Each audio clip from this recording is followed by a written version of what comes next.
Ang Diyos ng pag-ibig at ng desire na si Cupido ay may iba't ibang roles sa iba't ibang mythologies. Pinoportray siya bilang Diyos ng pag-ibig na pumapana sa mga tao para magkainlaban. Sa ibang mythology naman ay ang kabaligtaran nito. Siya ang nagpapahirap sa mga tao mula sa pag-ibig na hindi nasusuklian. Kalaunan sa Hellenistic period, pinalitan ng mga tao ang itsura ni Cupido. Mula sa gwapong Diyos ay ginawang chubby na malaanghel ang itsura na may daladalang pana.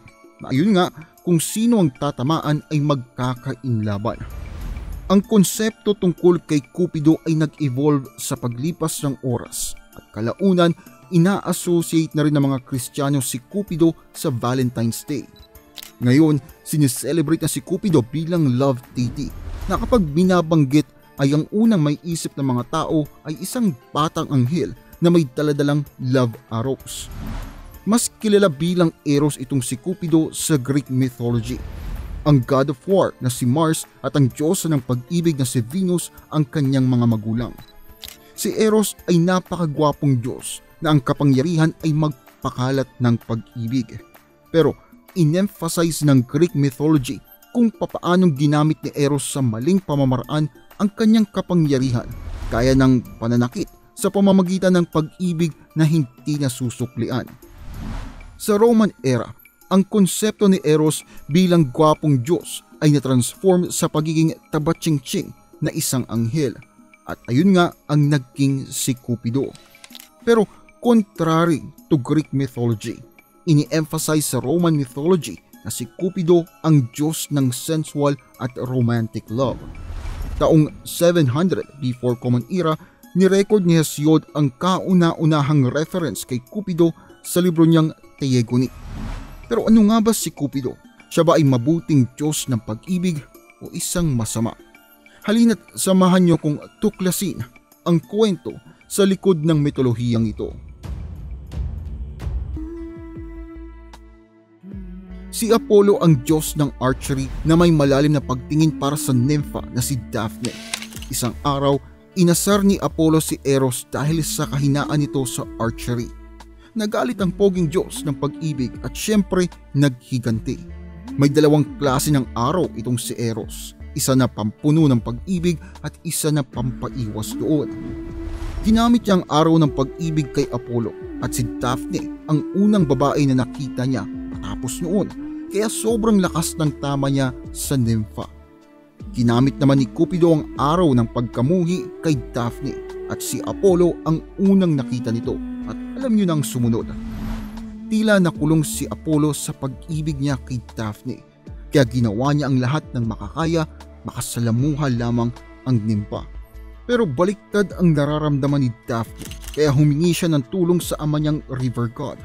Ang ginawa niya ay transform niya si Daphne at ginawang puno na ngayon ay kilala bilang laurel.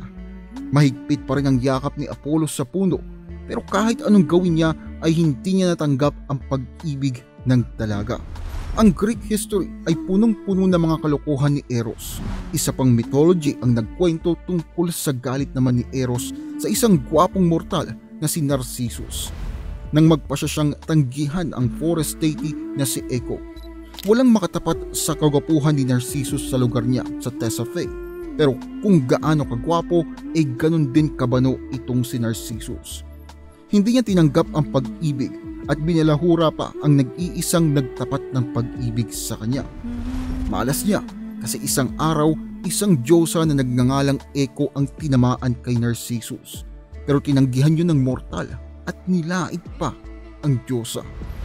Dagdag pa doon, naniniwala si Narcissus na immune siya sa arrow of love ni Eros.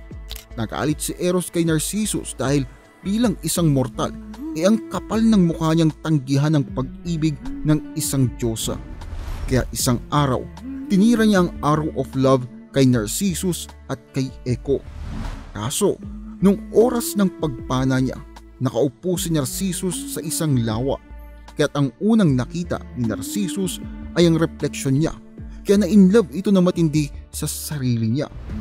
Marami ang kwento kung papaanong namatay si Narcissus. Ang isa doon ay ang pinakasikat na nalunod daw ito matapos subukang yakapin ang sariling refleksyon at nahulog sa lawa. May kwento rin itong si Cupido tungkol sa kanyang pag-ibig. Si Psyche, ang pinaka-eleganteng babaeng mortal sa Greek mythology. Lahat gusto siya dahil sa kanyang enhanced feminine beauty. Dahil doon ay kinaiinisan siya ni Aphrodite. Na-threaten siya sa ganda ni Psyche kaya gusto niyang parusahan yun. Inutusan niya ang anak na si Eros na panain si Psyche at paibigin ito sa isang pangit na halimaw. Ang kaso na in love itong si paring Eros kay Psyche at nagkamaling napana ang sarili.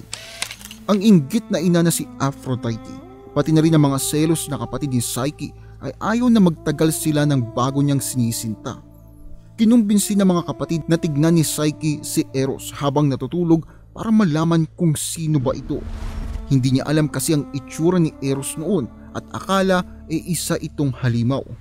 At isang gabi nga ay ginawa niya yun. Tinapat niya ang lampara sa mukha ni Eros at nagising ito.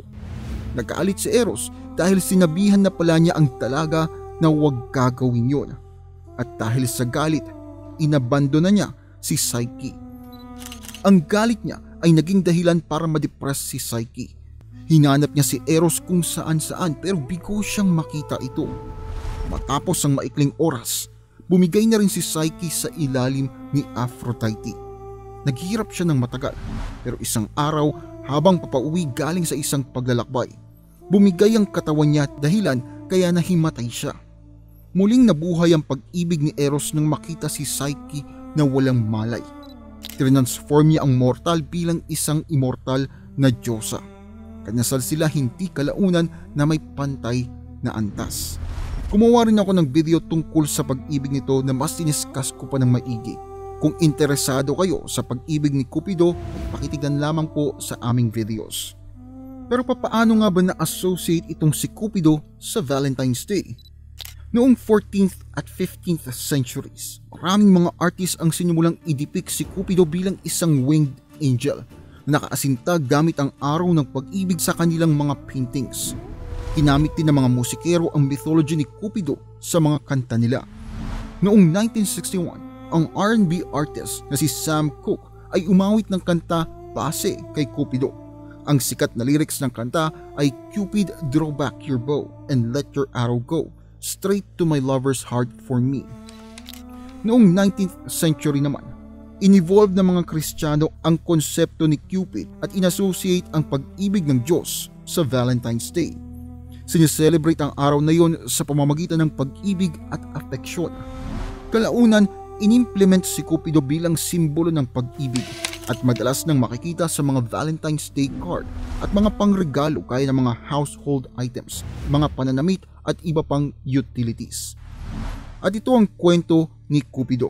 Kung nagustuhan ninyo ang video, huwag kalimutang i-like, mag-subscribe at i-hit ang bell notification para kung may bagong videos ay ma-update kayo kagad.